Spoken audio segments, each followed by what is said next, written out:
Kailangan kong makalayo sa kanila. Bakit ganito ang pakiramdam ko?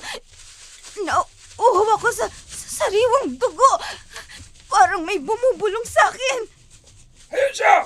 Huwag hayaang makatakas sa babae yan! Sundan niyo kahit saan magpunta! Tara, ayun! Talaga, hindi nila ako titigilan. Anong nangyayari sa akin? Bakit maraming dugo sa katawan ko? Ayun! Tumigil siya noon! Tara na! Pagkakataon na natin to para mahuli siya! Tara! Wag!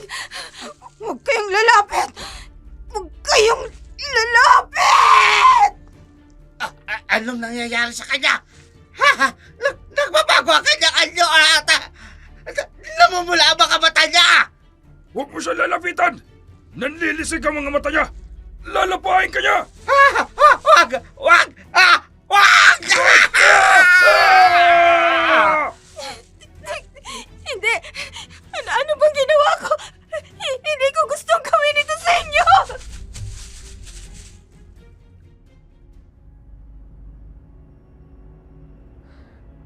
Naniniwala ba kayo sa aswang? Paano kung ang taong mahal mo biglang nagbago at naging halimaw? Kakayanin ba ninyong tanggapin ang katotohanan kahit nakatatakot? Ano ang gagawin nyo kung sa isang iglap mawawala ang pagkatao ninyo at mapapalitan ng isang nilalang nagutom sa dugo? Handa ba kayong makilala si Lara? Isang dalagang bumalik sa Maynila. Dala-dala ang isang lihim na magpapabago ng kanyang buhay sa buong isla. Magsisimula ang kwento. Ang kwento ng sadistang Mayora. Tomas! Tomas! Halika, madali ka! Ano po yun, Tita Susan? Tignan mo! Sino ba itong paparating dito sa bahay? Parang si Lara! Si Lara nga po, Tita Susan. Lara! Nandito kami! Inay! Tomas! Alam niyong darating ako? Parang nakaabang kayo kung sinong darating. Hindi, Lara. Kararating ko lang din dito kay Tita Susan para bisitahin siya. Paano namin malalaman? Wala ka namang pasabi na ngayon ka na darating. Abay, ang akala namin nasa Maynila ka pa. Tita Susan, Lara, mauna na ako ha. Ihahatid ko pa kay Aling Cora itong mga order niyang danggit at pinatoyong dilis. Sige, Tomas. Kita na lang tayo mamaya sa bahay. Nay, pasensya na kayo kung nabigla kayo sa pagdating ko. Anong ibig mong sabihin, Lara? Nay, huwag po kayong mabibigla pero may kakaiba hong nangyari sa akin sa Maynila. Ano bang kakaibang sinasabi mo? Hindi ko humaintindihan eh. Pero simula nung gabing yun, parang may iba pang tao na naninirahan sa loob ko. Anong ibang pagkatao bang sinasabi mo, ha? Nay, alam kong hindi mo ako maiintindihan. Kahit ho ako, hindi ko rin maintindihan ang sarili ko. Anak, pakinggan mo ko. Kung may problema ka, narito ako. Ayusin natin. Lagi kong nakikita na may dugo ang kamay ko. Sige na, magpahinga ka na muna. Baka kailangan mong magpa-check up sa doktor. Nay, hindi doktor ang kailangan ko. Walang magagawa ang doktor na sinasabi niyo. Ang pagbabalik ni Lara ay tila ba isang tag-inid na matagal nang tumigil. Makikita sa mata ni Susan ang ibinubulong ng kanyang isipan. Ang katotohanang si Lara pa rin ang anak niyang nawalay ng matagal na panahon. Sa kabila ng malamlam na tingin ni Lara, mababakas ang bigat sa dibdib na hindi kayang ipaliwanag ng kanyang isipan. Mga mahal kong kababayan, makinig kayong lahat. Ang islang kinatitirikan ng mga bahay ninyo ay kailangan na ng ating pamahalaang bayan. Gagawin na natin itong private resort. Sandali. Paano kaming nakatira dito? Saan ninyo kami patitirahin, Mayora? Naiintindihan kita, Mang Tino. Pero kailangan nating sumabay sa pagbabago ng panahon. Sisiguraduhin kong magbabago ang mga buhay ninyo. Tama si Mayora. Ang mama ko. Pagmasdan ninyo ang paligid. Ang mga sarili ninyo. Hindi ba kayo nandidiri? Napakadumi niyong tingnan. Hihina ang turismo kung mananatili kayo rito. Kaya dapat lang talaga na umalis na kayo. Mayora, hindi naman kami tumututol sa kaunlarang sinasabi ninyo. Pero bakit kailangan pang paalisin ninyo kami? Dahil kailangan ng islang ito, Mrs. Tiborcio. Pero may sapat na kabayaran kayong matatanggap mula sa pondo ng ating pamahalaan. Mukha yatang matagal nyo na itong napagplanuhan, Mayora. Lara, tama na. Nakapalibot ang mga armadong tauhan niya. Matalino ka talaga, Iha. Siguro nga, matagal na namin gustong mapaganda ang islang ito. Pagandahin? O wasakin ang isla para sa sarili nyong kapakanan? Maniwala ka, Iha. Ginagawa namin ang lahat ng ito para patuloy na magkalaman ng sikmura ninyo. Para sa amin ba talaga, Mayora? O para patuloy na busugin ang mga bulsa nyo?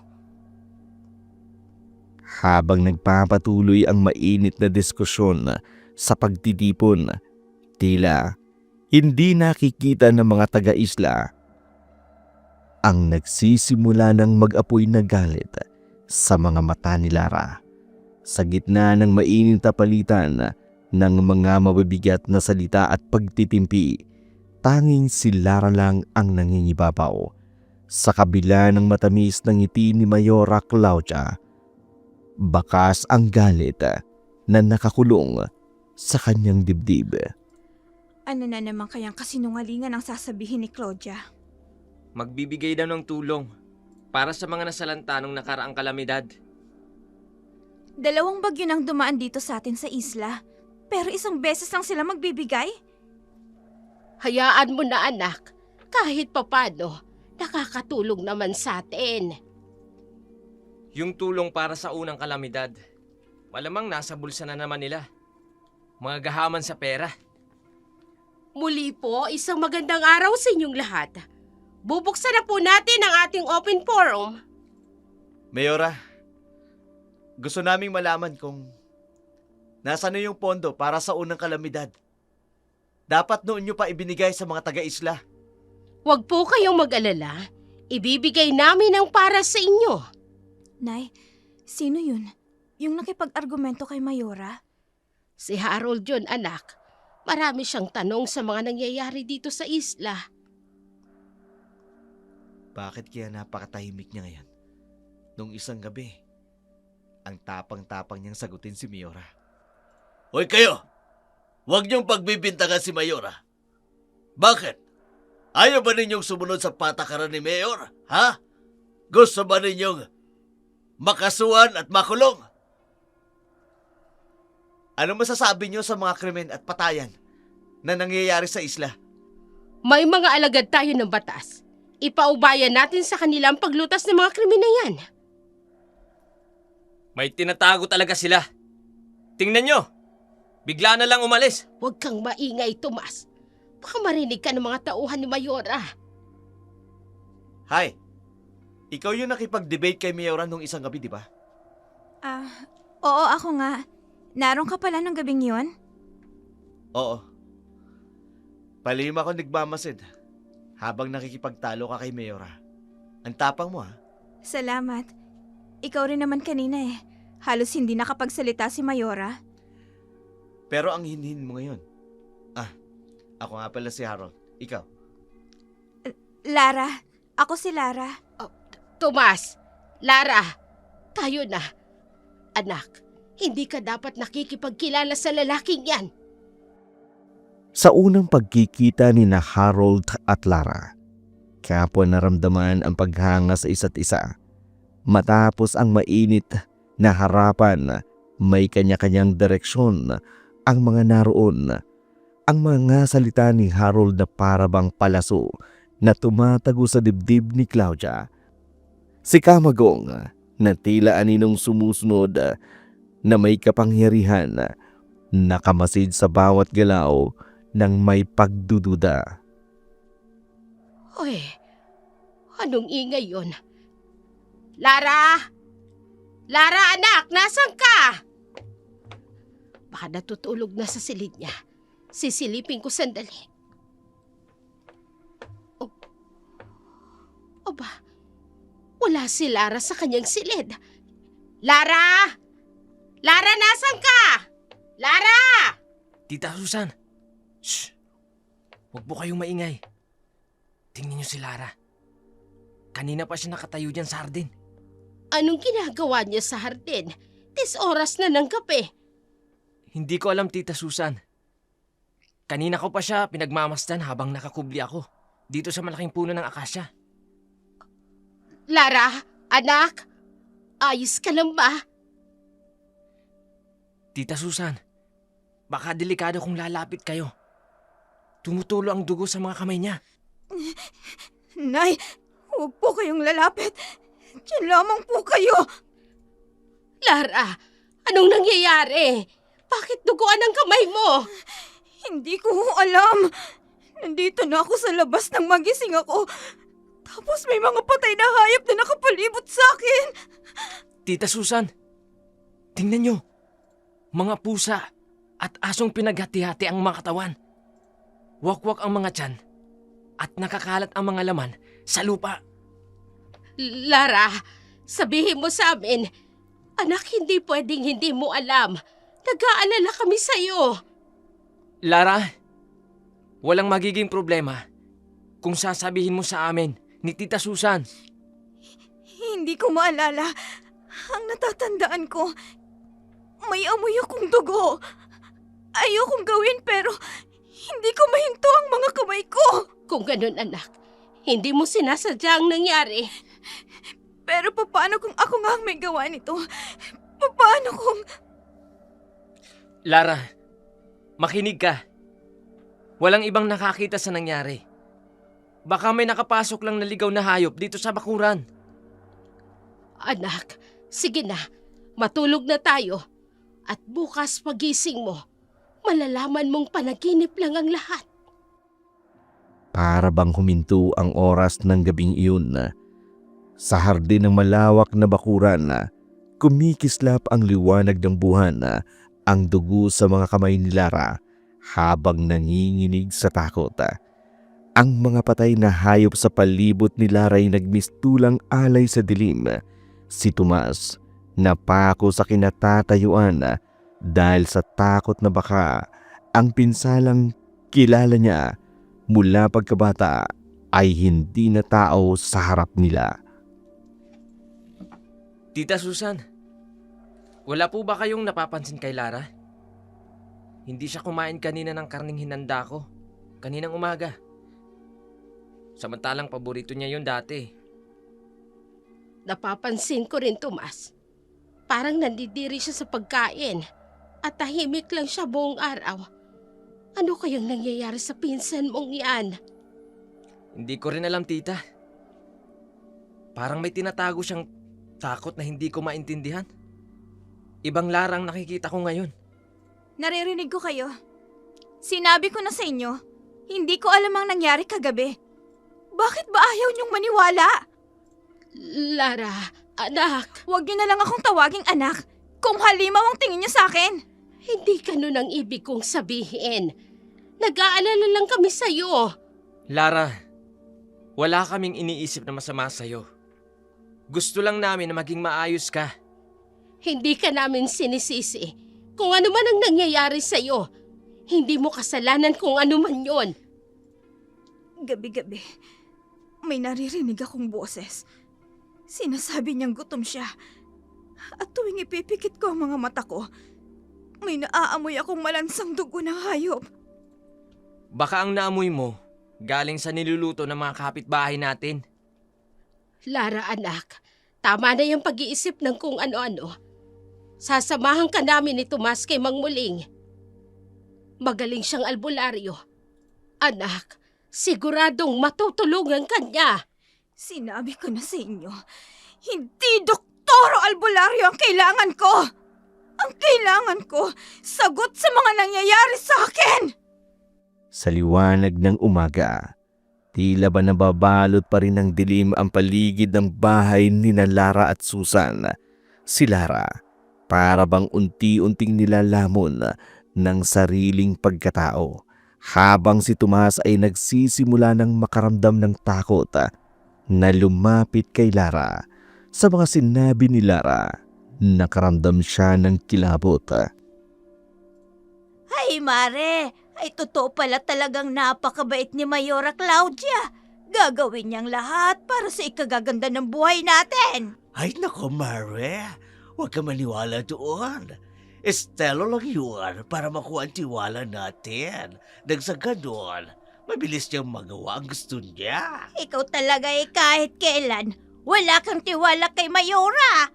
Matulungin naman siya, hindi ba? Ay nako, basta ako, hindi ako naniniwala. Huwag kayong magtitiwala sa kanya. Marami nang namamatay at nawawalang mga kabataan dito sa atin. Sino nagchichismisan na yan sa inyo, ha? Hoy kayo! Kapag narinig ko pang sinisiraan ninyo si Mayora, ipaaresto ko kayo. Bakit, Kamagong? Nasasaktan ka ba kapag naririnig mo ang totoo? Alam niyo ba ang parusa sa paninirang ginagawa ninyo? Huwag niyong susubukan! Nagsasabi lang sila ng totoo. Natatandaan niyo po ba, Kamagong? Biglang nawala si Mang Boy matapos ninyong pagbantaan. 2 taon nang nakalipas. Tapos ngayon ano? Uulitin na naman ninyo? Mag-iingat ka, babae, sa mga sinasabi mo. Sa bayang ito, nawawala ang mga nangbibintang. Hindi ako natatakot sa inyo, Kamagong. Kayo ang dapat matakot. Baka isang gabi, kayo naman ang biglang mawala. Nabalot ng takot ang paligid matapos ang mainit na sagutan ni Lara at Kamagong. Si Lara nakatayo sa gitna ng mga naniniwala at naninira di umano'y kay Claudia. Ang bawat salita, bawat tingin ay para bang naghahatid ng mapanganib na babala. Kinagabihan, habang natutulog si Lara, nakaramdam ng matinding pananakit ng kanyang dibdib. Aray ko, ang sakit ng dibdib ko. Parang may kung anong nilalang na kumagat sa buong katawan ko. Gutom ako. Lara, kailangan natin kumain. Sino ka? Hindi ako magpapadala sa'yo. Tigilan mo ako! Hindi ka makakatakas sa sarili mo, Lara. Hindi ako halimaw. Kaya umalis ka sa katawan ko. Tantanan mo na ako! Hindi halimaw? Bakit hindi ka tumingin sa salamin nang makita mo kung sino ka talaga, Lara? Diyos ko, heto ang malaking salamin sa gilid ng kwarto ko. Haharap ako sa salamin. Nang gabing yun, nakatayo si Lara sa harapan ng salamin. Ang sariling refleksyon niya ay hindi sumusunod sa kanyang mga galaw. Nakangiti ito ng may mga matang nagliliwanag sa dilim. Tila ba huminto ang sandali ng mga oras na yun. Tanging ang mabagal na tibok ng puso ni Lara ang maririnig. Tita Susan! Lara! Tomas, anong nangyari? Si Mang Julio! Natagpo ang patay kaninang madaling araw doon sa dalampasigan ng isla. Ano? Ayan na nga bang sinasabi ko eh. Tita, anong ibig niyong sabihin? Noon pa man, ayaw ni Julio ng patakaran ni Mayora para sa mga mangingisda. Kaya madalas siyang nakikipagtalo sa namamahala sa palengke ng mga tauhan ni Mayora. Sinasabi ba ninyo na mga tauhan ni Mayor ang pumatay kay Mang Julio? Pero kung mga tauhan ni Mayora ang pumatay, bakit pinira-piraso ang bangkay? Maaring matindi ang galit nila kay Mang Julio. Kaya ba pati puso ni Mang Julio, kinain nila? At yung dugo, saan kaya naman napunta? Diyos ko, hindi pa nga natatagpuan yung nawawalang 3 kabataan. At ngayon, may pinatay na naman. Ayon sa usap-usapan, nilapa raw ng mabangis na hayop. Wasak ang dibdib, nakakalat ang mga laman, at wala na ang puso. Pero ang nakapagtataka, wala raw kahit kaunting patak ng dugo sa paligid ng bangkay. Sunod-sunod na mga nangyayaring ito sa isla. Kung hindi dinudukot, pinapatay. May mga nagsasabi, may nakita silang anino kagabi. Malaki at napakabilis. Sino raw ang nakakita, Tomas? Si Aling Cora, pero ayaw niyang magsalita. Natatakot daw siya. Lalong dapat tayong mag-ingat. Hindi natin alam kung sino ang kalaban natin. Mas lalong delikado kung wala tayong gagawin. Hindi pwedeng maghintay na lang tayo kung sinong susunod na mamatay. Nagsimulang kumagat ang takot sa isla. Sunod-sunod na nawawala ang mga hayop, ang ilang mga kabataan. Kung hindi man matatagpuan na lamang ang mga bangkay, karamihan ay ayaw nang lumabas ng kanilang bahay dahil sa takot na baka sila na ang susunod na maging biktima. Ngunit sa gitna ng kaguluhan, si Lara ay patuloy na nag-iisip kung anong magagawa para matigil ang ganoong karahasan. Kahit luma na ang building na to, kitang-kita pa rin ang bakas ng mga paa. Susundan ko kung saan patungo ang bakas. Mabuti na lang at maliwanag itong flashlight na dala ko. Eto, papunta sa likuran ng lumang building. Ikaw? Anong ginagawa mo rito? Ako dapat ang nagtatanong sa'yo. Anong ginagawa mo sa abandonadong building na to? Sa ganitong oras ng gabi? Shh! Ayon sa nakausap ko, may mga countdown na itinapon dito, galing sa munisipyo. Baka may mga dokumento na may kinalaman kay Mayor. Kung ganun, pareho pala tayo ng pakay kung bakit naririto. Pero kanina pa ako nag-iikot-ikot. Wala akong makita ni kahit... Relax lang. Huwag ko masyado mapilis. Hindi kaya espiya ni Miora ang napag-utusan niya. Kaya hindi sinunod ang totoong pinagagawa ni Mayor. Kung ganun, hindi lang tayo ang nag-iimbestiga. Pero, bakit kaya gusto rin nilang mag-imbestiga kay Mayora? Simula kasi nang ipahayag ni Claudia na gagawing resort ang isla, saka dumami ang mga misteryosong pangyayari. At naniniwala ako, hindi coincidence yun, kundi pinagplanuhan. Tama ka, Harold. At yung nangyari kay Mang Julio, naniniwala ka ba na mabangis na hayop ang gumawa nun? Yun nga ang gusto kong itanong sa'yo, Lara. Nasaan ka nung gabing namatay si Mang Julio? Pinagdududahan mo ba ako? Hindi ko kailangang sagutin yan, Harold. Hindi kita pinagdududahan, Lara. Pero kailangan ko malaman. Bakit nga kailangan mong malaman? Sige, ipagpalagay na natin na nawala ko sa bahay ng gabing yon. Anong gagawin mo? Akala ko, ako lang ang nag-iisip ng iba sa lugar na to, Lara. Sandali, kilala mo pala si Harold? Oo, nagkakilala kami doon sa pagtitipon sa baryo nung nakaraang linggo. Kilala ko rin yan si Harold. Mabait yan kahit tahimik. At saka minsan, masyadong seryoso. Salamat. Ano nga palang ginagawa mo rito? Malalim na ang gabi at mag-isa ka. May hinahanap kasi ako, Harold. Pero mukha yatang wala rito. Hindi bale, sa ibang lugar ko na lang hahanapin. Nagkatinginan sina Lara at Harold sa sinabi ni Denise.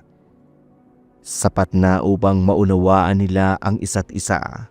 Sa loob ng abandonadong gusali, may mga kakaibang amoy. Amoy kalawang mula sa mga bakal at amoy na tila ba patay na kung anong hayop sa paligid. Sa pagitan ni na Harold at Denise at Lara, walang tiyak kung sino ang kakampi at kaaway sa kabila ng kanilang pagkakakilala. Si Denise ay may kakaibang ngiti na ipinukol kay Harold.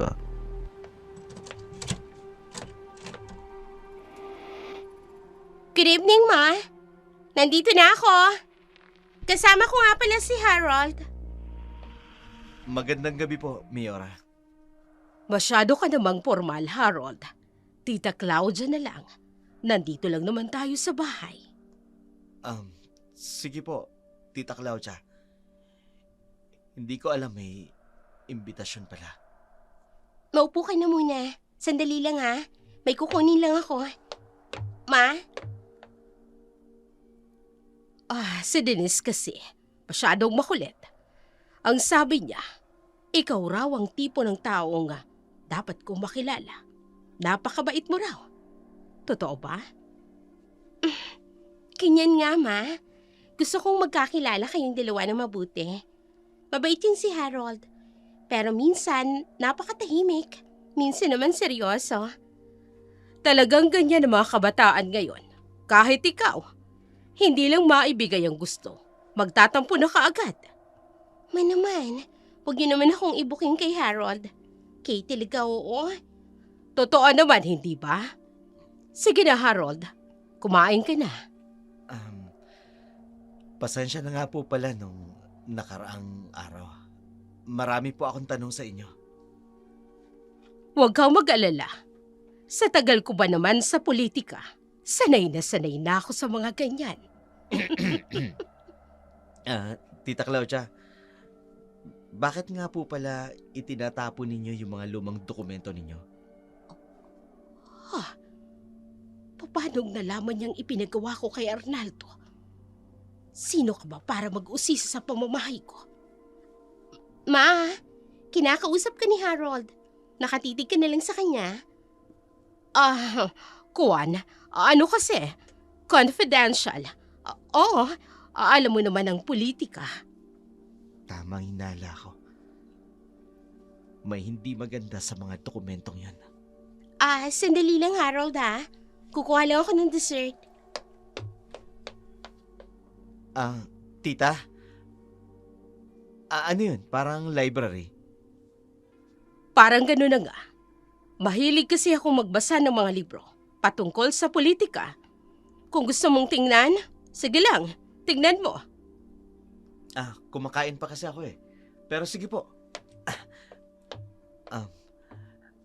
Alin kaya dito yung magandang basahin? Hihiramin ko na lang kay tita. Teka.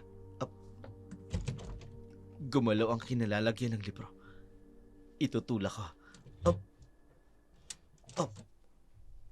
May pintuan sa likod ng cabinet.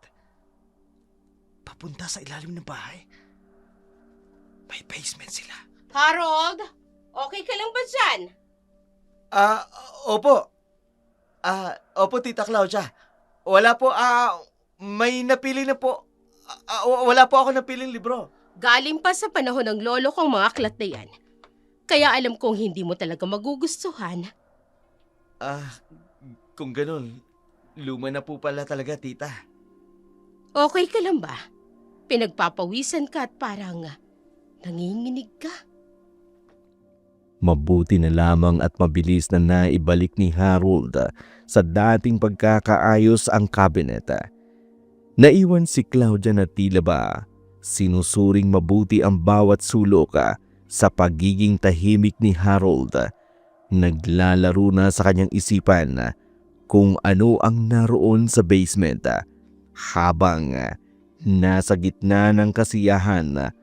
Walang kamalay-malay si Denise sa aninong dumaan sa likuran ni Claudia. May mapupulang mga mata. Sandaling lumitaw at mabilis namang naglaho. Usap-usapan ngayon sa social media ang di umano'y aswang sa inyong lugar. Gaano po ba katotoo ito, Mayora Claudia? Kagaya ng sabi mo, usap-usapan lamang ang mga yan. Sa panahon ngayon, wala nang aswang. Kaya walang katotohanan ng kumakalat na balita patungkol sa mga aswang. Mayora, kamakailan po ay napabalita ang pagkawala ng 3 kabataan dito sa inyo. Ilang linggo na po ang nakararaan. Ano po masasabi niyo tungkol dito? Totoong may ilang kabataan ang umalis, papuntang Maynila, para magtrabaho. Ako pang nagbigay ng pamasahe sa kanila para makaluwas ng Maynila. Kaya malinaw na ang mga taong gustong manira sa akin, nagpapakalat lang ng chismis. Tungkol naman sa pagkamatay ng mangingis ng si Mang Julio, may mga nakakita raw na halimaw ang pumatay. Pero bakit kaya natatakot sila magsalita? Dahil wala silang matibay na ebidensya. Alam nila na maaari silang makasuhan kapag napatunayang nagsisinungaling sila. Walang halimaw. Ito ay propaganda lamang ng oposisyon para sirain ako. Walang halimaw dito. Ang totoong halimaw ay ang mga taong nagpapakalat ng maling impormasyon. Ano ang naisip ninyong paraan para maiwasan ang ganito mga pangyayari dito sa inyong nasasakupan, Mayor? Bilang tugon, inatasan ko na si Kamagong na maging leader ng Special Task Force. Layunin ng samahang ito na paigtingin ang seguridad dito sa aming bayan. Tama ang naririnig ninyo. Ako si Kamagong. Tapat at maasahan pagdating sa serbisyo. Parurusahan namin ang sino mang magpapakalat ng kasinungalingan at sisiguraduhin na mananagot sila. Kasinungalingan daw. Pero ang totoo, alam nila kung ano talaga ang totoo. Ang lakas ng loob ng Kamagong na to. Ganyan silang mga nasa politika. Lahat ng sasabihin, pabor sa kanila. Teka, bakit ka may dalang kamera? Mas mukha ka pang taga-media kaysa sa mga nandito. Talagang sinadya ko to. Para madali tayo makapasok. Napakaganda ng ngiti ni Claudia sa harapan ng maliwanag na kamera. Sa bawat pitik ng ilaw, tila ba may bakas ng kasinungalingan. Habang ipinagtatanggol ni Claudia ang sarili sa harapan ng bayan, walang nakaalam kung may mga bangkay na namang lumalabig sa kagubatan. Sa isang sulok, tahimik na nakamasid sina Harold at Lara. Alam nilang hindi propaganda ang mga patayan at ang pagkawala ng mga kababaryo. Maawa po kayo! Wala po talaga akong alam sa sinasabi nyo! Sinungaling! Lagi kang nakikita ni Kamagong na palihim na nakikipag-usap sa telepono. Nagre-report ka sa boss mo! Ha?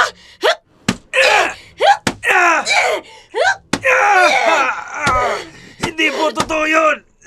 Nagsisilungaling naman po si Kamagong! At gagawin mo pang sinungaling si Kamagong! Huwag ka nang magmatigas, bata. Alam ko naman nag-iispiya ka lang kay Mayora. Pero sige, gagawin ko sa'yo. Siguradong aaminin mo na.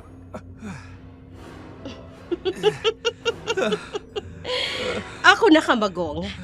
Tingnan natin kung hindi ka pa magsasalita kapag dumaloy na sa katawan mo ang malakas na bultahe ng kuryente. Teka, ano gagawin nyo sa akin? Huwag niyong gagawin yan. Maawa po kayo. Wala sa bokabularyo kong salitang awa.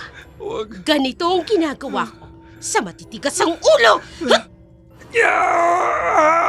Maniwala po kayo sa akin. Wala po akong kinakausap na kahit sino. Maniwala po kayo. Hindi ako espiya. Kapag hindi ka nagsabi ng totoo, isusunod kita sa kanila. Kamagong! Ipakita mo sa kanya. Hindi. Mga kaibigan ko. Omar, Japet, anong ginawa niyo sa kanila? Pinatay niyo ang mga kaibigan ko! Hayop kayo! Hayop! Ganyan din ang gagawin ko sa'yo kapag hindi ka nagsabi ng totoo. Ngayon, sa huling pagkakataon, sabihin mo, sinong nag-utos sa'yo para mag-espiya sa akin? Patayin niyo na ako kung gusto niyo. Pero nagsasabi ako ng totoo. Walang espiya! Matigas ka, ha? Huwag kang magmadali. Dahil talagang makakasama mo rin ang mga kaibigan mo! Patayin niyo na lang ako. Hindi ako nag-iispiya sa Kung inyo. ganyan, wala ka na ring silbi. Isasama na kita sa mga kaibigan mo. Kamagong! Miora! Alam mo na ang gagawin! Sandali. Saan niyo akong dadalhin? Anong gagawin niyo sa akin? Wag! Bilisan mo! Wag! Bilisan mo!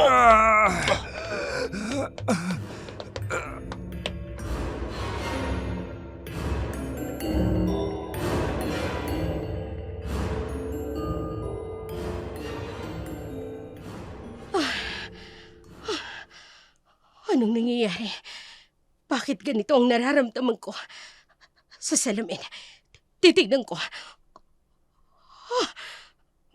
Bakit ganito ang mukha ko? Hindi ako to. Ang mga mata ko. Namumula ang mga mata ko. Hindi. Hindi ko yung ginawa. Hindi ko yung ginawa. Imposible!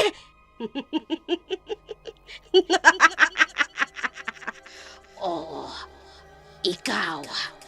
Ginawa mo. Ginawa nating dalawa.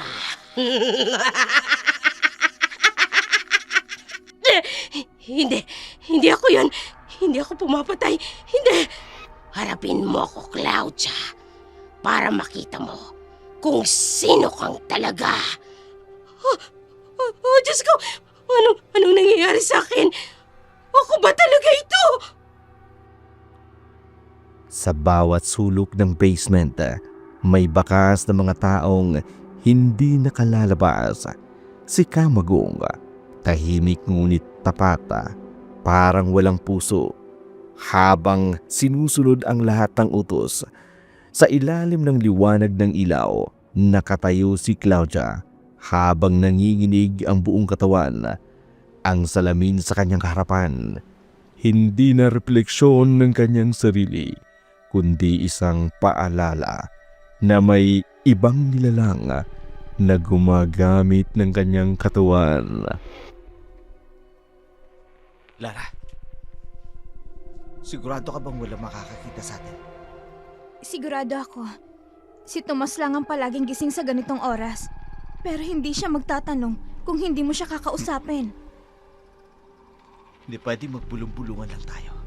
Sa mga nangyayari dito sa isla, dumadami na ang nagiging biktima ng mga nawawala. Maaaring may nalalaman ng iilan sa atin dito. Pero ayaw nila magsalita dahil sa takot na... Malakas ang kutob ko, Lara. May kinalaman ang mga dokumentong yun sa ginawa ni Mayora. At baka yun ang pwedeng magpahamak sa kanya. Kaya ipinatapon niya. Alam ko. At maaaring may kinalaman din sa nangyari sa akin sa Manila. Ano ba talagang nangyari sa'yo, Ron? Kung kailangan mo yung sekreto, makakaasa ka. May insidenteng nangyari sa akin sa Manila. Isang gabi pagising ko, puro dugo ang mga kamay ko. Pero hindi ko alam kung... Kaya umuwi ka rito sa isla. Oo. Pero kahit anong layo ko, parang naroon pa rin ang pangyayaring yun. Lara? Harold? Anong ginagawa niyo rito sa labas ng Tomas! ganitong oras? Shh! Huwag ka maingay. Nagpapahangin lang kami dito. Huwag ka na magsinungaling, Lara. Nakita ko na, ilang beses ka nang lumalabas ng palihim tuwing gabi. Totoo pala ang sinasabi ni Tomas, Lara. Harold, tigilan na ninyo yan.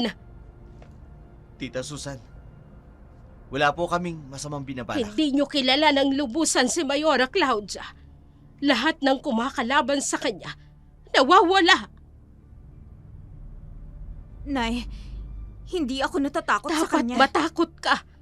Dahil kahit ako, nararamdaman kong may itinatago ka rin, Lara. Nay, anong ibig niyong sabihin? Alam kong may kakaiba sa'yo. Mula nang dumating ka, laging malamig ang hangin sa loob ng bahay.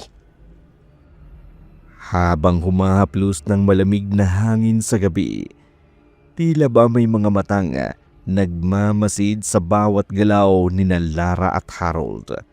Ang mga lihim na sinisikap nilang itago ay unti-unti nang nabubunyag sa mga taong malalapit sa kanila. Si Susan, para bang kakambal na ng takot at kaba, ramdam sa kabilang bahagi ng kanyang isipan, para bang bumubulong na may kinalaman ng anak sa mga nangyayaring karumal-dumal. Narinig niyo ba? May nakita na naman bangkay kagabi doon sa dulo ng isla, pero hindi raw taga rito. Ay, nakita ka namin yun.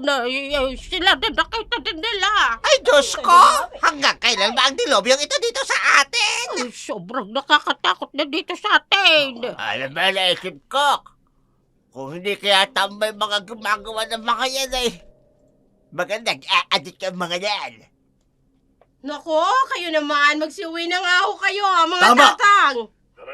Dapat imbestigahan yan. Wala tayong sinasanto dito.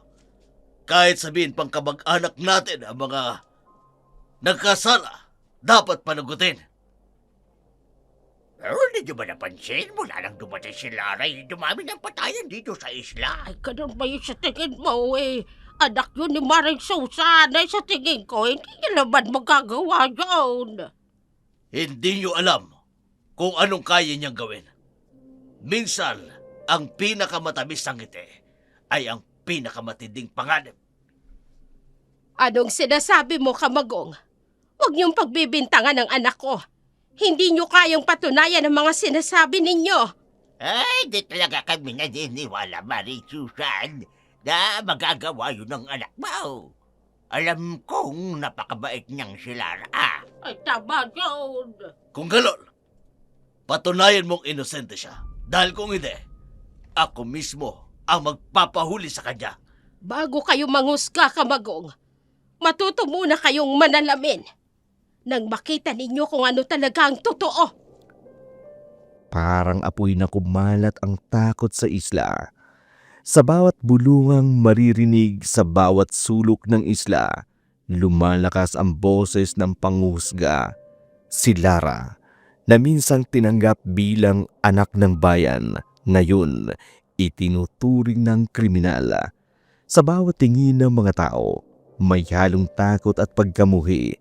Ngunit sa likod ng lahat, si Kamagong ay tahimik na ngumingiti dahil alam niyang bawat galaw ng takot ay naglalapit sa tunay na layunin ni Claudia, ang alisin ang mga sagabal sa kanyang kapangyarihan. Mga kaibigan, alam kong marami pa sa inyong hindi nakakaalam. Si Mayora Claudia ang mama ko. Siya ang nagpaunlad sa bayang ito. Siya ang dahilan ng pag-angat ng mga buhay ninyo. Yan ang palaging bukang bibig ninyo. Para mag-amoy rosas ang pangalan ng mama mo. Bakit hindi nyo sabihin kung nasa na yung mga nawawala naming kababaryo? Hindi lahat ng pag-unlad ay tama, Denise. Masasabi bang maunlad ang bayan? Kung kaliwat kanan ng patayan? Ano bang alam mo sa mga politika? Galing ka sa Maynila. Tapos kung makapagsalita ka, parang may alam kang gawin para lang makatulong. Ikaw, anak ka nga ng Mayora. May naitulong ka ba? Ano bang nagawa mo sa sinasabi mong pag-unlad? Wala kang karapatang tanungin ako. Anak ako ng Mayora. Kaya matuto kang rumespeto. Wala akong pakialam kung anak ka ng kahit sinong Poncio Pilato. Sinasabi ko lang kung anong dapat na totoo. Ang kapal na mukha mo. Nandito ka lang naman para manggulo. Kamagong, paalisin dito yung babaeng yan! Hindi ako nanggugulo. Oo. Iniisip mo lang yan dahil alam mong totoo. Masakit, hindi ba? Kung ayaw mong maniwala sa mama ko, di lumayos ka sa lugar na to. At kung ayoko, anong gagawin mo? Ipapapatay mo ko sa mama mo? At ipapalapas sa mga hayop para paniwalain ng mga tao na aswang ang pumapatay? Tumigil ka! Gusto mo makasawahan, ha? Kakasuhan niyo ako dahil nagsasabi ako ng totoo. Diyan kayo magaling, Kamagong. Ang sindakin ng mga mahihina. Bakit hindi kayo lumalaban ng patas? Lara, tama na. Huwag dito. Maraming tauhan si Mayor sa paligid. Ayan! Nakita na ninyo! Wala siyang respeto! Makinig ka, Denise. Lalo ka na, Kamagong. Ah! Darating ang oras. Nakakainin ninyo lahat ng sinasabi ninyo. Tandaan nyo yan. Sa gitna ng mainit na batuhan ng malulutong na salita, sa pagitan ni Denise at Lara, walang magawa ang naruroon kundi ang makiramdam. Ang mga salita'y para bang matutulis na patalim na tumutusok sa dibdib ng bawat nakaririnig. Sa isang sulok, si Harold ay nananatiling tahimik, ngunit sa isipan ay may kapirasong katotohanang nakahandang sumambulat anumang oras. Denise, ikaw lang mag-isa ngayon dito ah. Oo, umuwi kasi yung mga maid namin pagkatapos ng trabaho nila. Si Mama naman, bihirang umuwi ng maaga. Ito na tamang pagkakataon. Pasensya ka na, Denise. Pero kailangan kong gawin. Bakit mo pala na itanong? Natatakot ka ba? Hindi naman. Bakit? Dapat ba ako matakot? Naku, hindi. Kilala ka na ni Mama, hindi ba? Kaya huwag ka mag-alala. Alam ba ng mama mo na isasama mo ko ngayon dito? Hindi eh. Hindi ko na nasabi kay Mama. Pero ayos lang yan. Wala namang magiging problema. Akong bahala. Mga anong oras ba kadalasan dumarating si Miora? Gabi na ba? Kadalasan madaling araw na. Kuminsan, sa opisina na lang siya natutulog. Ganun ba? Talaga palang napakasipag ng mama mo, no? Teka, okay ka lang ba? Hindi ka ba komportable nakaharap ako? Naku, hindi. Okay lang. Hindi lang talaga ako sanay na. Heto, uminom ka muna. Para naman ma-relax ka. Salamat. Habang nag-uusisay paikot-ikot ang mga mata ni Harold sa loob ng malaking bahay, hanggang sa mahagilap ng kanyang mata ang maliit na opisina sa dulong bahagi ng bahay. Hindi rin maiwasan na sulyapan ang lihim ng pintuan na minsan niya nang natuklasan, at dito'y sinimulan niyang gawin ang tunay na plano.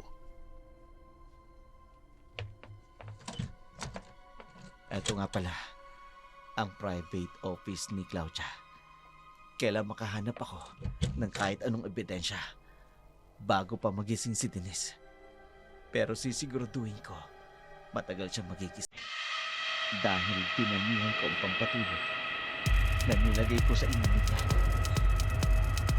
Habang walang malay si Denise dahil sa pampatulog na inilagay ni Harold, palihim nitong pinasok ang private office ni Claudia.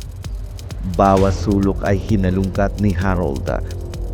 Bawat peraso ng madaanang papel, saglit na sinusuri ang nilalaman.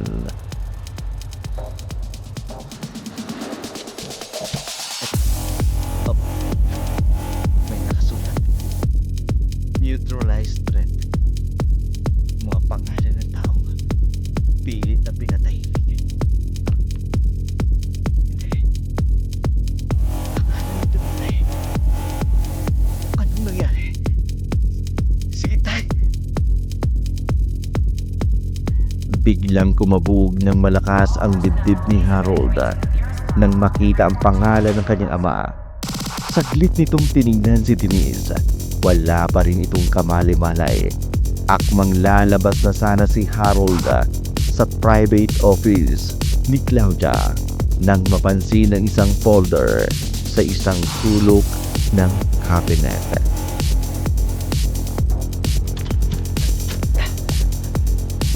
Ano ba yung laman ng birth certificate? Lara Delgado. Si Lara.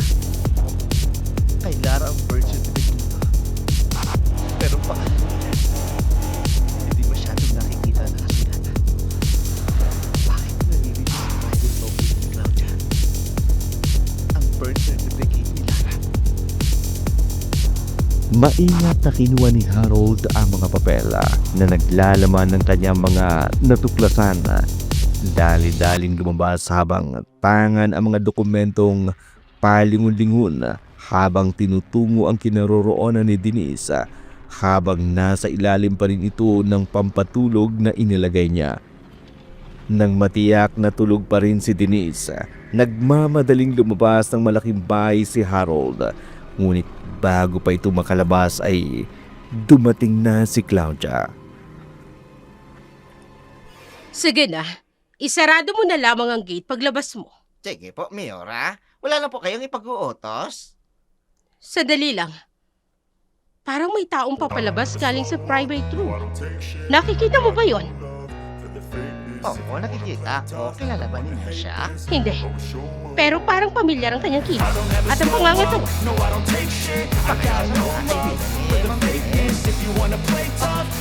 Sige na, ako nang bahala dito. Iwanan mo na.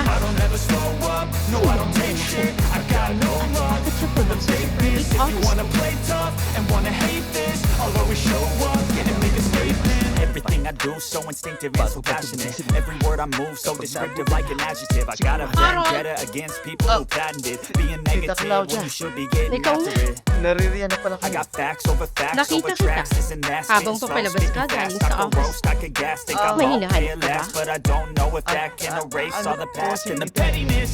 A reflection of the Naghahanap po emptiness. ako ng Hilarious, banyo you po. think you're worth Tama. my time. You're delirious, mysterious because you hide behind a fake exterior. Inferior, you know I'll always be a bit superior. Get off of me, this ain't no humble brag. I want you to hear words, you can say them back. I want you to feel free from the chains that last and to believe in what you got. It was built to last, yeah. Tita Claudia. Now that I've been put through hell, Bakit po ganyan ang I never got anyone's help. May gusto po I ba had kayo to do it all myself. Sabihin niyo lang po. I don't ever slow up. Kamukha mo isang tao. Kilala kita. Sino? You wanna play tough and wanna hate this, I'll always show up and make a statement. I don't ever slow up. Ay, No, I don't take shit. I Sino ka talaga? Isa ka ba sa mga nag-iispiya sa akin? Sino ka? Tita Claudia, ano po nangyayari sa inyo? Bakit parang nagbago ang kulay ng mata ninyo? Harold, anong ginagawa mo dito? Si Denise, nasan siya? Halika, liga ko na lang magpalipas ng gabi. Pwede ko matulog dito sa sala. Kung gusto mo, sa guest room, ikaw na ang bahala. No, I'm not giving up. No, I'm not giving in. I will make it to the top, taking off in the wind. I gotta make it. Bagamat humupa na ang kaba at takot na nararamdaman ni Harold, naruroon pa rin ang pagtataka sa biglaang pagbabagong nakita niya kay Claudia. Hindi maipagkakaila, si Claudia na kilala bilang tagapagtanggol ng bayan, ngayon ay parang nilalamon ng sariling kasamaan. Habang si Harold na dati, puno ng katanungan, ngayon may hawak ng katotohanan na mas mabigat pa kaysa sa bala. Harold, anong ginagawa mo dito sa sala? Kailangan matapos ang pagkukulman. Dapat nang malaman ang totoo. Harold, ano bang sinasabi mo? Ano yung mga papel na hawak mo? Alam mo ba talaga kung sino ang nanay ni Lara? Ano? Sino? Si Claudia. Ang mama mo. Ang tunay na ina ni Lara. Hindi. Hindi totoo yan. Hindi ko kapatid si Lara. Eto. Ayan. Ang katotohanan. Pareho kayong anak ng halimaw. Mas lumalim ang gabi habang unti-unting nababalot ng katahimikan ang buong bahay. Subalit ang katahimikan ay mas malakas kesa sa kulog, kasabay ng matalim na kidlata. Dahil sa napakalakas na buhos ng ulan sa labas, ang ihip ng hangin ay parabang hininga na mas mahirap pakawalan.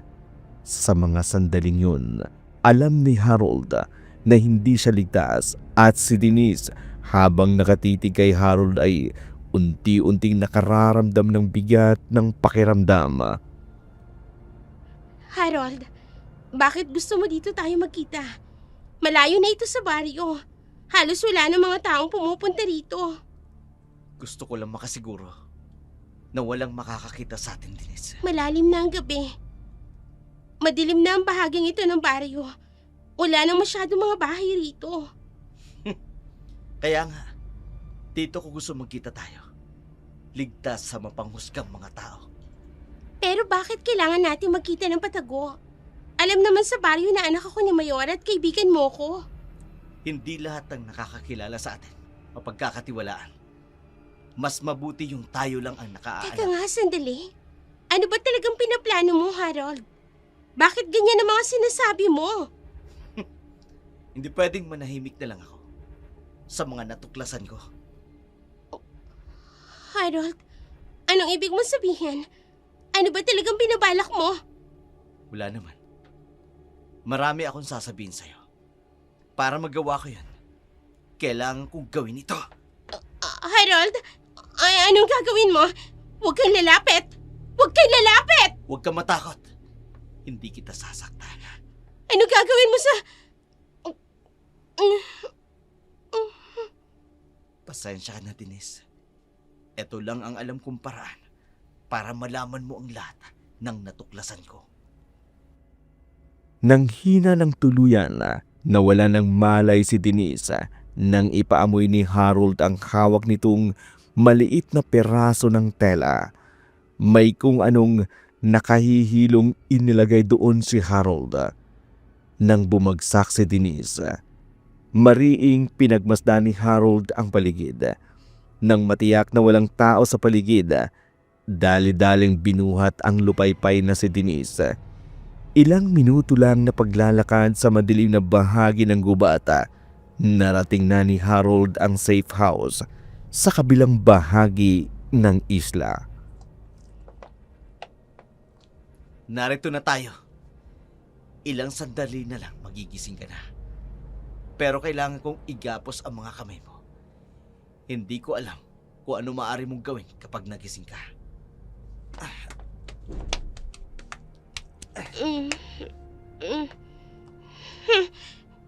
Nasaan ako? Harold? Gising ka na. Kalma lang. Wala kang dapat ikatakot. Anong nangyari? Bakit nakatali ako?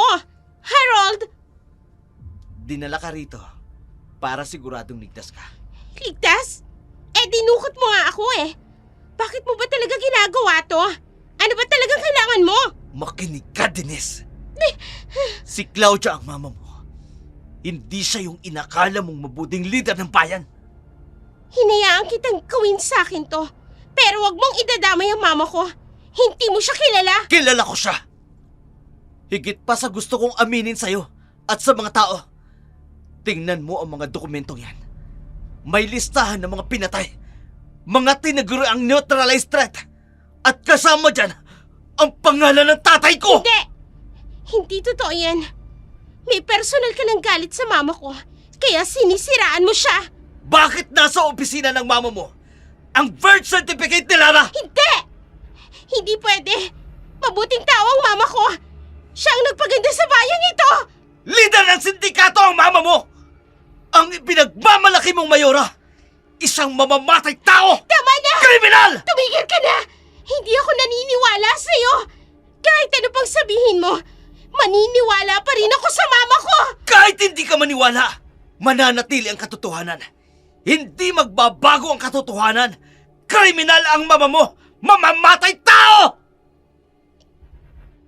Sa loob ng madilim na safe house ni Harold, umalingaw-ngaw ang dalawang magkasalungat na mundo. Ang isang puno ng pagmamahal at paniniwala at ang isa'y puno ng galit at paghihiganti.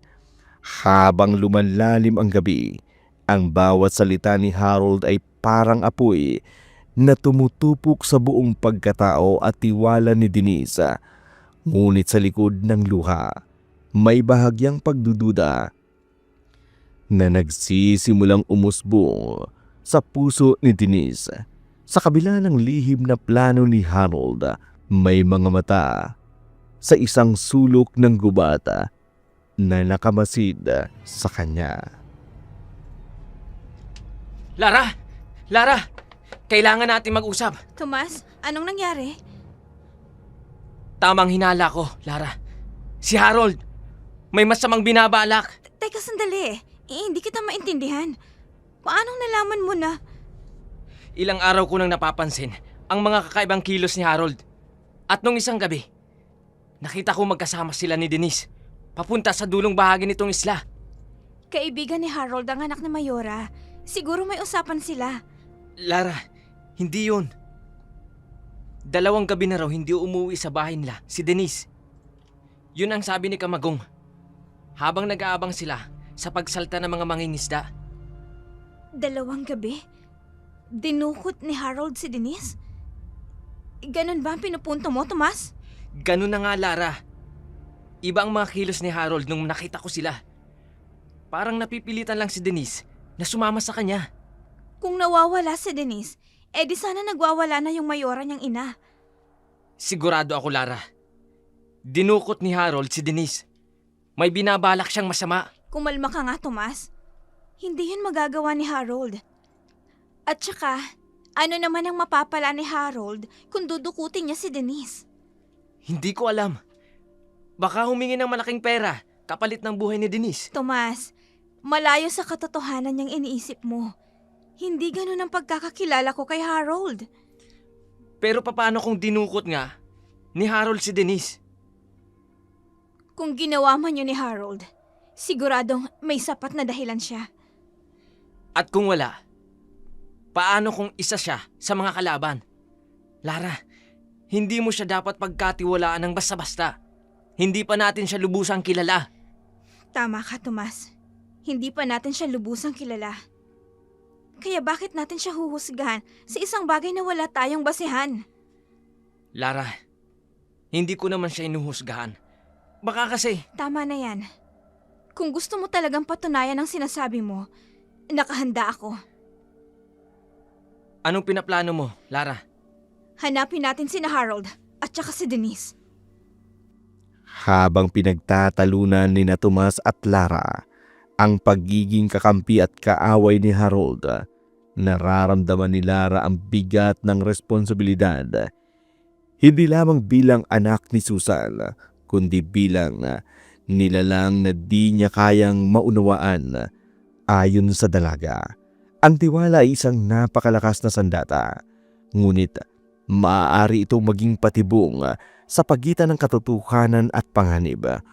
Unti-unting nabubuo sa loob ni Lara ang apoy na maaaring magliyab kapag hinihingi ng pagkakataon. Mga kababayan, sa wakas, natukoy na natin ang mga salarin sa pagpatay at mga nakawan dito sa baryo. Dapat sa kanila parusahan at ika lang! Hindi kami mamamatay tao. Hindi kami kriminal. Biktima rin kami. Ang mga pamilya namin. Namatayan rin ako ng anak. Naniniwala ka bang sila nga ang mga kriminal? Mukhang pinarusahan na naman nila yan para umamin. Pwedeng ganun nga.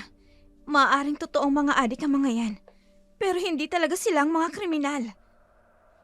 Adik? Pero hindi kriminal? Anong ibig mong sabihin?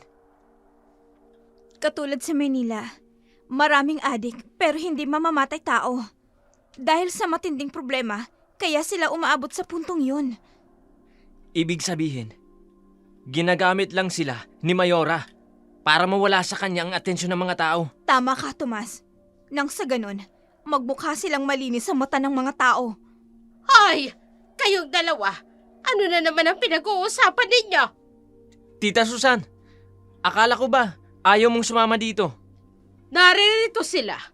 Pagmasdan ninyo mabuti. Sila ay mga adik, mga tambay. Kung kailan mga nagkaedad, saka gumawa ng katarantaduhan, walang pakinabang sa lipunan. Sila ang mga tunay na halimaw na gumagambala sa atin. Para maniwala kayo. Eto, may mga ebidensya kaming nakuha sa kanila. May mga baril at ipinagbabawal na gamot. Ay, Diyos ko, mga limaw pala talaga mga ito. Talaga yun. Buti na lang nahuli Ba nyo. yan? Walang awa. Bakit kami maniniwala? Baka kung anong gawin sa amin ng mga tauhan ni Mayora kung hindi sila paniwalaan. Kung maniniwala kayo, dahil lang natatakot kayo, hindi mawawala ang takot na nararamdaman ninyo. Tomas, ano ka ba? Baka marinig ka ng mga tauhan ni Mayora. Hayaan yung marinig nila, inay. Para makita na hindi tayo natatakot sa kanila. Hindi pwedeng takot ang laging mangingibabaw. Hindi tayo papayag na lamunin ng dilim ang ating bayan. Sisiguraduhin kong mapaparusahan silang lahat. Handa na ang lahat, Mayora. Hinding-hindi na sila makatatakas. Ano sa tingin mo, Kamagong? Napaniwala ba natin sila? Sa tingin ko, Mayora. Pero yung anak ni Susan, yung pinsan niyang si Tomas, mukhang hindi naniniwala. Sa gitna ng sigawan ng mga tao, natatabunan ng matinding takot ang katotohanan. Ang mga matang saksi ng mga buhay na nawala ay bulag sa harapan ng mga may kapangyarihan. Ang tunay na mga halimaw ay nakangisi habang nilalasap ang sarap ng tagumpay. Si Kamagong, ang anino sa likod ng kapangyarihan, patuloy na nabubuhay sa kasinungalingan. Habang sa madilim na gabi, may mga matang lumuluha, mga pamilyang nawalan, mga boses na sumisigaw ng hustisya. Sigurado ka na ba sa gagawin natin, Lara? Sigurado na ako, Tomas. Kung ayaw mong sumama, hindi kita pipilitin. Iwan mo na ako dito sa gubat. Lalakad ako mag-isa. Hindi, Lara. Sasamahan kita. Hindi kita hahayaang mag-isa. Ako ang nag-isip ng masama kay Harold. Kaya kailangan kong patunayan. At sana nga mali ang hinala mo, Tomas. Teka, sandali. Dito. Dito sa bahaging ito ng isla. Nakita si Denise at Harold. Pero, wala nang daan kung saan patungo ang bahaging ito. Pero, sa may bahaging ito, biglang nawala. May lagusan sa likod ng malaking bato. Lara, tingnan mo. Madali. Tomas, tama ka nga. May hindi magandang ginawa si Harold. Hindi makapaniwala si Lara sa natuklasan na lihim sa bahaging iyon ng isla. Agad nilang sinundan kung saan patungo ang makipot na daanang iyon. Ilang sandali lang ay nakarating sila sa kabilang bahagi ng isla. Nanlaki ang mga mata ni Lara nang tumambad sa kanilang safe house, ang pinagtataguan ni Harold. Harold, anong gagawin mo? Huwag mo akong iwan dito! May nakita akong paparating dito. Dito ka lang. Kapag natiyak ko may kakampi sila, babalikan kita. Naintindihan mo? Harold! Ano ba? Saan ka ba pupunta? Harold! Papalapit na siya dito sa safe house na kinaroroonan ko. Kunti na lang. Itatara ko sa dibdib mo ang patalim na hawak ko. Oras na makalapit ka sa akin. Kunti na lang. Ngayon na! Hatop! Harold! Harold, tama na yan! Huwag kayong lalapit! Papatayin ko kayo! Harold! Huwag mong ituloy ang anumang binabalak mo. Hindi namin kasamang lalaking yan. Harold, ako to, si Lara. Kasama ko si Tomas. Hindi mo kami kaaway. Kakampi mo kami. Pasensya na. Pasensya na, Tomas, Lara. Harold, ano tong ginagawa mo? Nasaan si Denise? Anong ginawa mo sa kanya? Naroroon siya sa loob. Sumuko siya sa akin. Hindi ko siya nasaktan. At wala akong ginawa ng kahit ano sa kanya. Pero bakit kailangan dukutin mo siya? Pwede kang makasuhan ng kidnapping sa ginawa mo. Para ipakita at ipaliwanag sa kanya ang mga natuklasan ko. Eto, naririto ang lahat ng kademonyohan ni Mayor Claudia.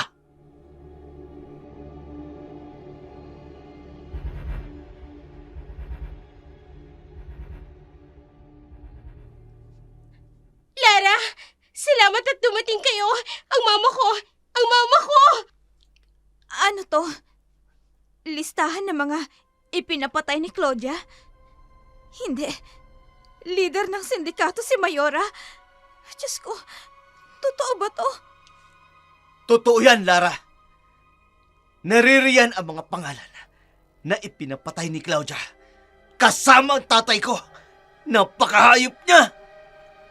Yun ang dahilan kung bakit bigla ka nalang lumitaw dito sa isla, Harold? Para hanapin ang pumatay sa iyong ama? Oo. At ngayong alam ko na, pagbabayarin ko siya sa ginawa niya sa ama ko. Papatayin kita, Claudia. Papatayin kita! Hindi totoo ito. Hindi ko matatanggap. Imposibleng magagawa ito ng mama ko. Hindi! Tomas, Lara, hindi na tayo safe dito. Hindi ko alam kung paano nila ako nasundan. Pero yung lalaking napatay ko kanina, siguradong tauhan siya ni Mayora. At maaaring papunta na sila dito sa oras na to. Tomas, alalayan mo si Denise. Sumunod kayo sa akin. Dali, sa likuran tayo dumaan. Mama! Nalinti ka na. Lara, huwag mo nga hayaang makuha nila si Denise. Ang mga dokumento, ingatan mo mabuti. Isang tauhan ni Claudia ang palihim na nakapasok sa loob ng lumang safe house. Pero kaagad din itong napatay ni Harold.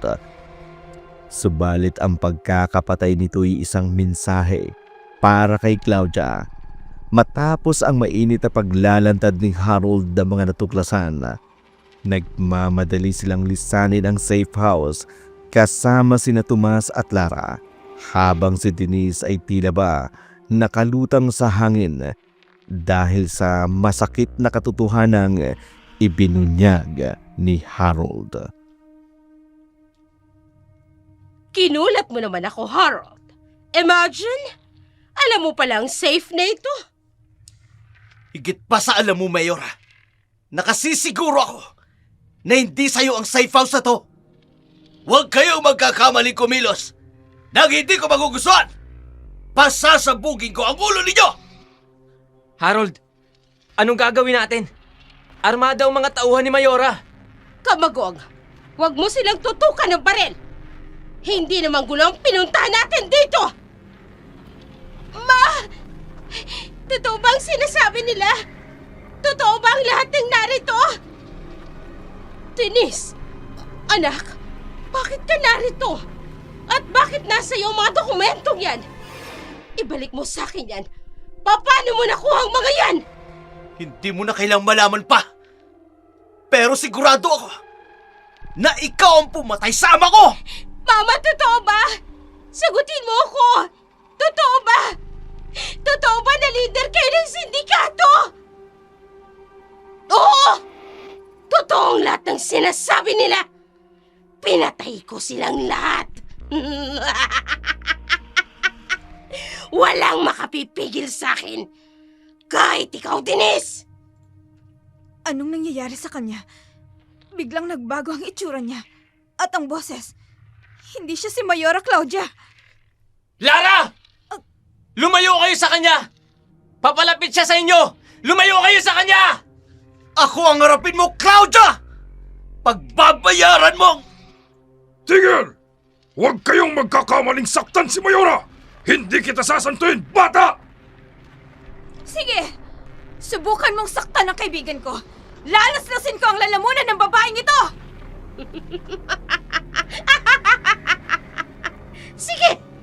Patayin mo ang babaeng yan. Marami na siyang nalalaman. Kaya kailangan niya ng manahimik. Kapag hindi mo siya napatay, ikaw ang papatayin ko!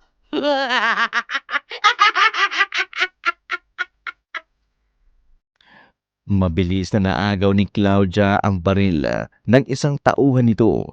Agad itong ipinutok sa ulo ng isang tauhan. Kasunod dito Ang biglaang pagdilim ng paligid ng buong safe house. Sa kadiliman, maririnig ang mabibigat na yabag na nakakikilabot na ungol ng isang nilalang. Nang bumalik ang liwanag, namangha sina Denise at Tomas sa kanilang nakita. Denise! Anong nangyari? Bakit nakabulagta lahat? Ang mga tauhan ni Mayora Claudia. Hindi ko alam. Si Lara? Nasaan si Lara? Lara! Lara! Walang makapipigil sa akin. Papatayin ko kayong lahat.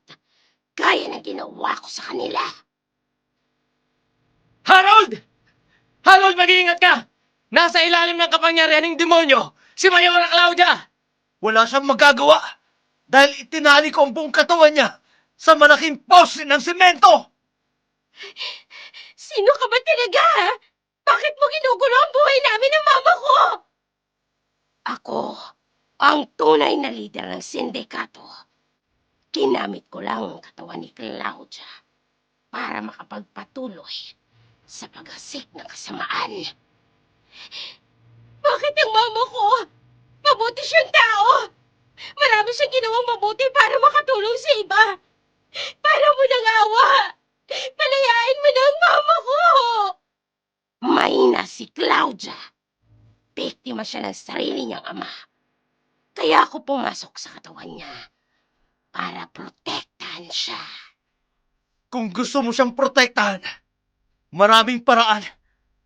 Umalis ka sa katawan ni Claudia! Huli na ang lahat. Hindi ko na siya maaaring pakawalan. Ako na ang nagkokontrol sa kanya. Harold? Anong gagawin niya? Kinuha niya ang baril ng nakabulagtang tauhan ni Mayora. Hindi. Babarilin niya si Mayora. Harold! Harold, wag! Maawa ka! Denise, anak! Hindi ko alam. Hindi ko ginusto ito. Hindi, anak! Mama, nakikilala mo na ako. Huwag kang maniwala sa kanya. Ako ang totoo. Ako ang Mayora na yung ina. Denise! Huwag kang lumapit sa kanya! Nililin lang lamang ng halimaw na yan! Hindi siya ang mama mo! Hindi! Itiwan mo ako! Harold! Tulungan mo ako! Hindi ako makahinga! Tulong! Bitawan mo siya! Ako ang harapin mo! Lara? Alam kong ikaw yan. Sige, durugin mo siya. Halimaw laban sa halimaw. Matagal kong hinintay ang pagkakataon na to na magharap tayo. Ganun na lamang ang pagkabigla ni na Harold at Denise nang biglang dumating ang kakaibang anyo ng nilalang. Hindi makikita kay Tomas ang pagkabigla sa paglabas ng nilalang na iyon. May bahagi sa kailaliman ng isip ni Tomas na nagsasabing si Lara ang halimaw na yun. Baka sa mukha ni na Denise at Harold ang takot. Habang nagbubuno ang halimaw laban sa ibang pagkatao ni Claudia, samantalang si Tomas tila ba natutuwa na pinanunood ang labanan. Alam ko na ang totoo, Lara. Sinabi sa akin ni Tomas, armado ang mga tauhan ni Claudia, kaya mag-iingat ka. Hindi ko sila hayaang makalapit sa akin. Hindi kayo magtatagumpay, mga hangal! Harold! Tumingin ka sa likuran mo! Susugurin ka nila! Mabilis na nakailag si Harold sa patalim ng tauhan ni Claudia. Nang makakuha ng buwelo si Harold, inundayan ng sunod-sunod na saksak sa dibdib ang isang tauhan. Nang lingunin niya si Lara, buong lakas nitong sinaksak ang dibdib. Ang armadong lalaking gamit ang matulis na kuko ng kanyang kamay. Bago pa maiputok ang baril sa isang armadong lalaki, mabilis na tumakbo si Lara at sa isang iglap, tumago sa katawan nito ang matulis na kuko ni Lara. Sumirit ang dugo at tumalsik pa sa mukha ng dalaga. nang bunutin nito ang pagkakabaon. Mama! Tama na! Itigil mo na to! Ang labang ito ay matagal nang nakatakda, Denise. Dahil sa pakialam meron mong kaibigan. Ako ang simula. At ako rin ang magwawakas.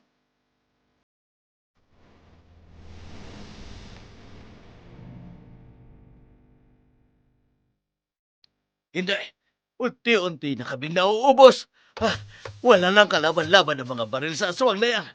Kailangan ko na makatakas dito. Hindi ako maaring mamatay. Patayin silang lahat!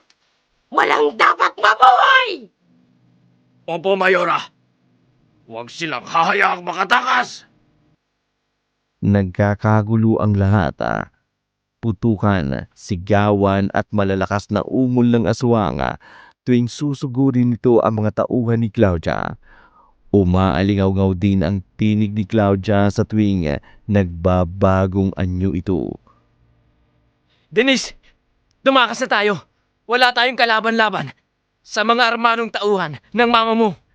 Halika na, Tomas! Sumunod ka sa akin! Alam ko ang daan palabas dito! Dalian mo.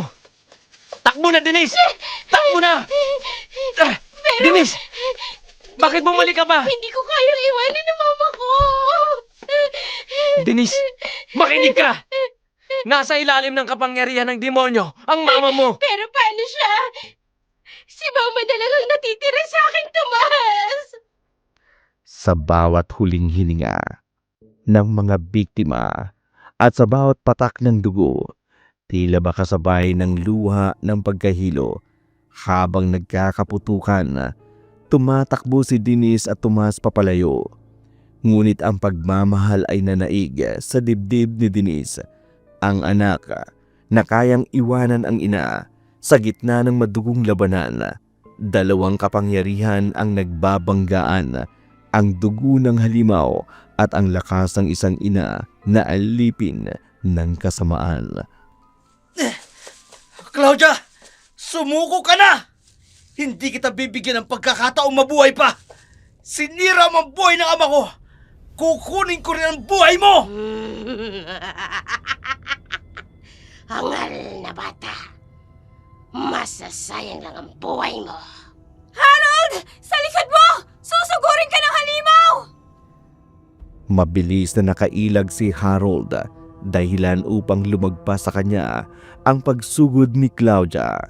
Sa isang iglap, hawak na ito ni Harold sa leeg, habang nakatutok ang patalim sa dibdib ni Claudia. Ngunit bago pa maitarak ni Harold ang patalim, bigla itong nakawala sa pagkakahawak ni Harold. Hindi mo ko kayang patayin. Pwes, ang babaeng ito ang papatayin ko! Harold! Tulungan mo ako! Harold! Bitiwan mo siya! Isa kang mahinang nilalang. Kung siya lang ang kaya mo, ako ang harapin mo! Hindi. Lara, hindi ko sinasadya. Huwag mo siya sasaktan! Anong nangyayari sa kanya? Bakit natatakot siyang patayin si Lara? Harold, anong nangyayari kay Mayora? Bakit parang takot na takot siya? Baka natauhan na siya, kaya natatakot siyang lumaban. Mayora! Mayora! Ako nang tatampo sa babaeng ito. Huwag! Huwag mo siyang pakikilaman! Masama ito, Lara. Bakit pinoprotektahan kaya? Siguradong may pinaplano siyang iba laban sa'yo. Hindi natin alam, Harold. Pero kung ano man ang pinaplano niya, nakahanda akong harapin siya. Sa isang iglapa, parang huminto ang labanan. Ang mga balay tila natigil sa ere at ang mga sigaw ay naging mga bulong na walang tinig. Sa likod ng mga nasugatan ng bala at durog na katawan na gawa ng halimaw, isang katotohanan ang lumitaw. Ang pakikipaglaban ay hindi para sa bayan, kundi para sa dugo at pagkatao. Si Harold, puno ng galit, bigla nawala ng lakas. nang mapagtanto ang kanyang kalaban ay biktima rin. Mama, hindi ko kayo iiwan. Itigil niyo na to. Denise, hindi siya ang mama mo. Bakit napakahirap ninyong paniwalaan ako? Gusto ko na magbago, pero hindi niyo ako matanggap. Tama na! Hindi mo na kami malilinlang, Claudia! Kailangan mo tapos na ang kasamaan mo! Lara! Tigilan mo siya! Aling Susan! Lumayo ka sa kanya! Hindi siya si Lara! Lara, makinig ka sa akin! Itigil mo yan! Siyang!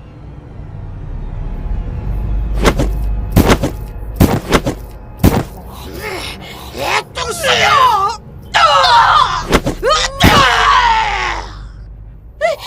Ma! Hindi! Si Lara!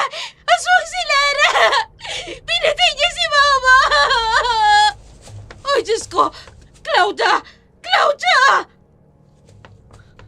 Aling Susan, patay na si Claudia.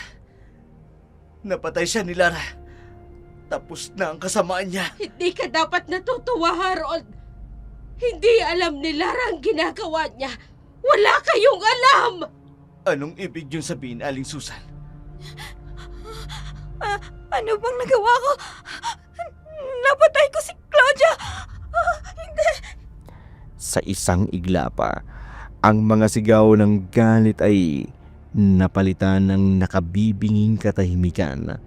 Nanlumo si Susan nang makitang nakabulagta at naghihingalo na si Claudia. Si Harold, bagamat nalilito sa biglaang pangyayari, nakatitig pa rin kay Lara na tila ba may malalim na katanungan. Sa sahig, nakahandusay si Claudia sa harapan ni Lara habang umaagos ang luha sa malapit ng mamaalam na mga mata. Buhay pa si Claudia. Hindi pa siya mamatay-matay. Lara... anak...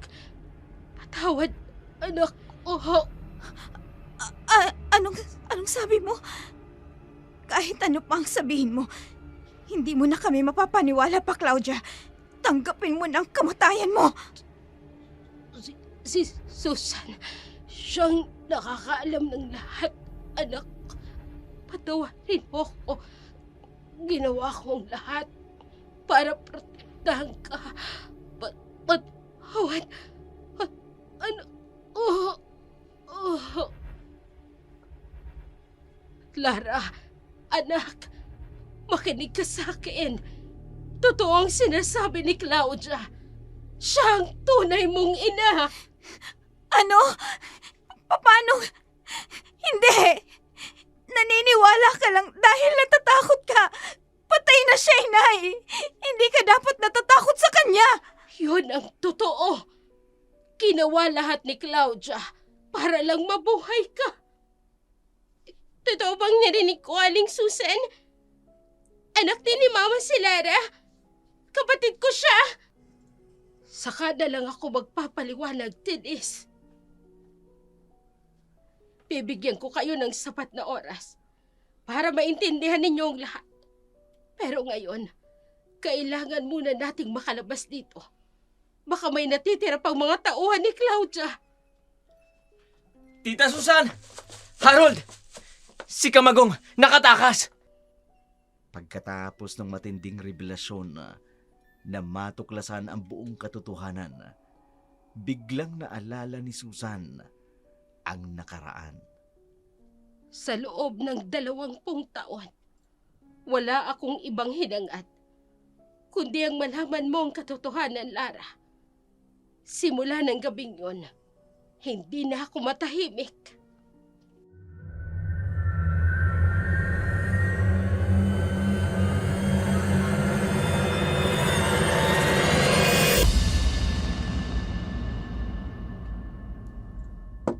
Susan! Susan, si Claudia ito! Tulungan mo ko! Susan! Claudia, anong ginagawa mo rito? Bakit dala-dala mo yung anak mo? Susan, tulungan mo ko. Narinig kong nag-uusap sina Carlos at ang mga tauhan niya. Pinapadukot niya ang anak ko. Kalahating milyon ang pabuya sa sino mang makakadukot kay Lara. Ayokong ilayo niya sa akin ang anak ko. Anong gusto mong gawin ko, Claudia? Eto, kunin mo ang anak ko, itago mo. Dalhin mo siya kahit saan. Basta malayo kay Carlos. Sige na, Susan. Parang awa mo na. Sige, akin ang anak mo. Salamat. Maraming salamat. Eto, malaking halagang laman ng sobra na yan. Gamitin mo kung saan kayo pupunta. Ibigay mo ang lahat ng kailangan niya. Makakaasa ka, Claudia. Palalakihin ko siya ng maayos.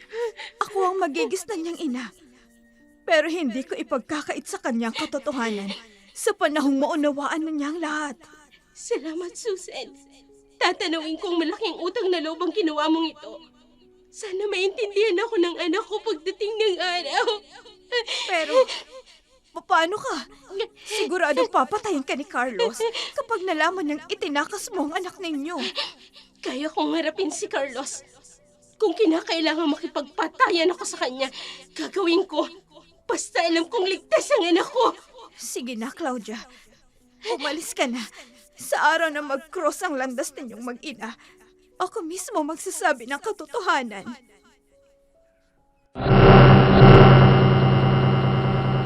Sino po ba si Carlos? At gano'n na lamang ang pagnanais niya napatayin si Lara. Siya ang kasalukuyang mayor ng panahon na iyon. Nagkaroon sila ng lihim na relasyon. Hanggang sa nabuntis at nagkaanak si Claudia. Sa takot na magkaroon ng political issue, kaya gusto niyang mawala ang kaisa-isang ebidensya na maaaring makasira sa kanya.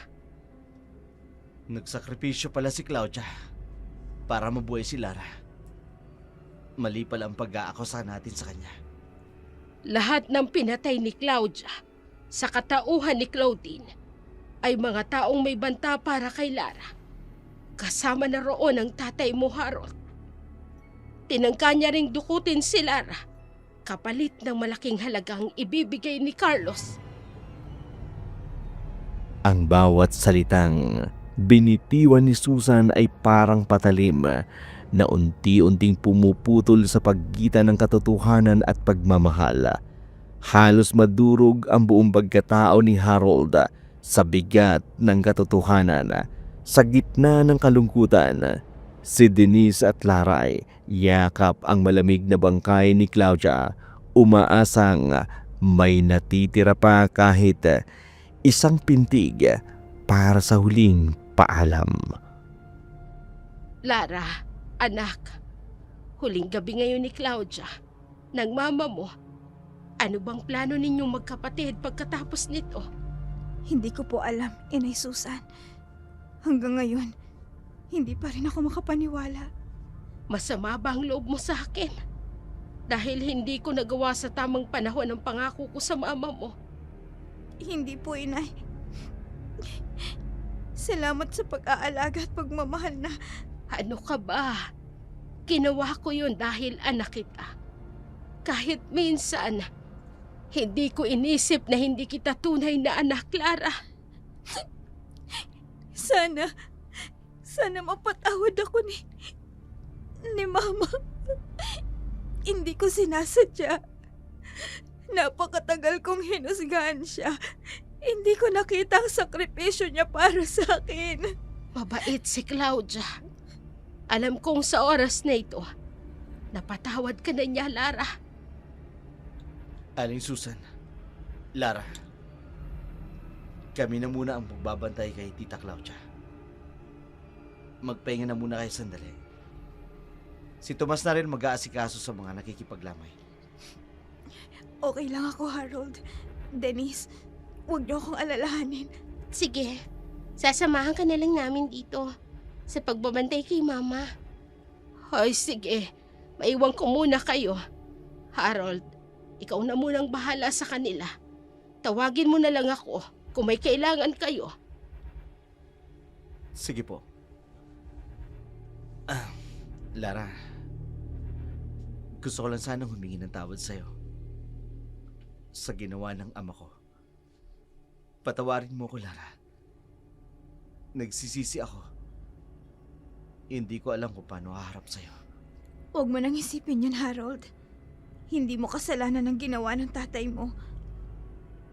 Patawarin mo rin sana si Mama sa ginawa niya sa tatay mo, Harold. Ginawa niya lang yun para protektahan si Ate Lara. Walang kikilos sa masama! Huh? Huwag kayo magtatangkang lumaban!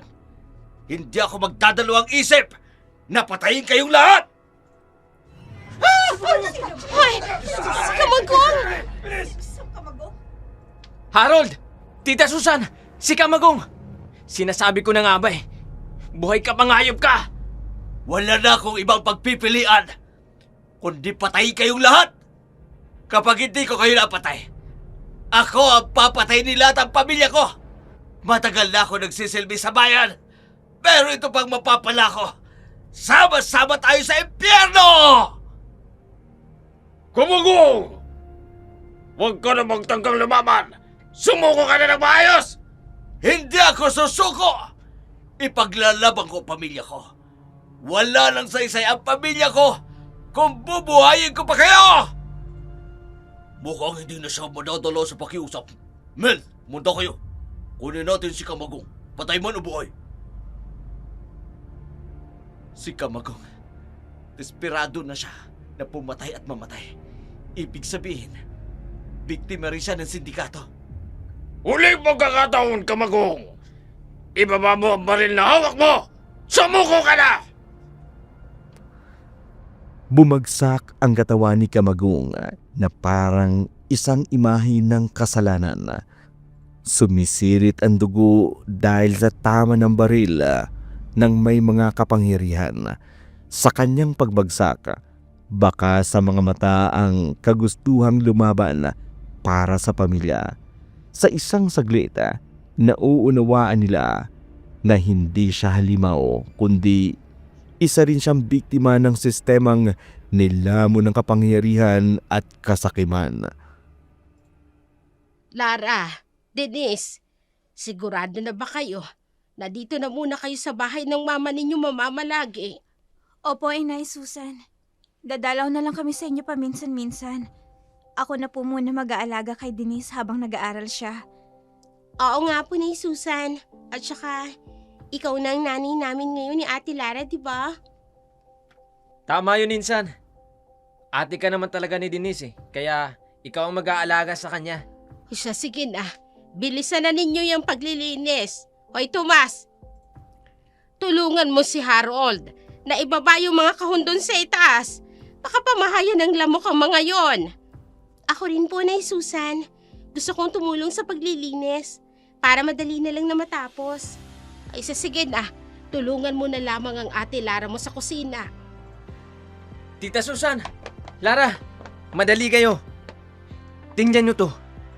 Nakuha ni Harold sa ilalim ng mga lumang papel na nakatambak sa silid ni Claudia. Ni Tita Claudia pala. Lara, huwag ka mabibigla. Lumang diary ni Mayora ang mama mo. Akin na. Babasahin ko. Para kay Lara, anak ko. Alam kong darating ang araw na mababasa mo ito, Lara, anak. Sana sa araw na yon, nasa tamang gulang ka na para maunawaan mo kung bakit kailangan kong gawin yon. Ginawa kong lahat ng yon para protektahan ka. Mahal na mahal kita, Lara. Anak, lahat ng ginawa ko para sa'yo. Mama, patawarin niyo ako. Patawad, Uma. Kung alam ko lang, mas gugustuhin kang mamatay na kasama kayo, Mama. Umagos ang mga luhang matagal nang pinipigil ni Lara, kasabay ng katotohanang nagbigay ng liwanag sa mga pusong may katanungan at pagdududa. Sa kabila ng lahat, ang mga damdamin ay kailangang palayain para harapin ang landas na tatahakin. Nagpaalam si Harold, ngunit walang nakaalam kung saan siya pupunta. Kung magkikita pa sila ni Lara ay walang nakaalam.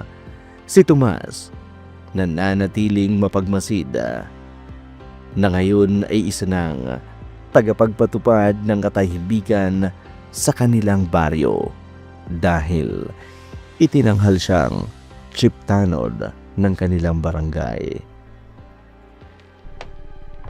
Dennis, bakit gising ka pa?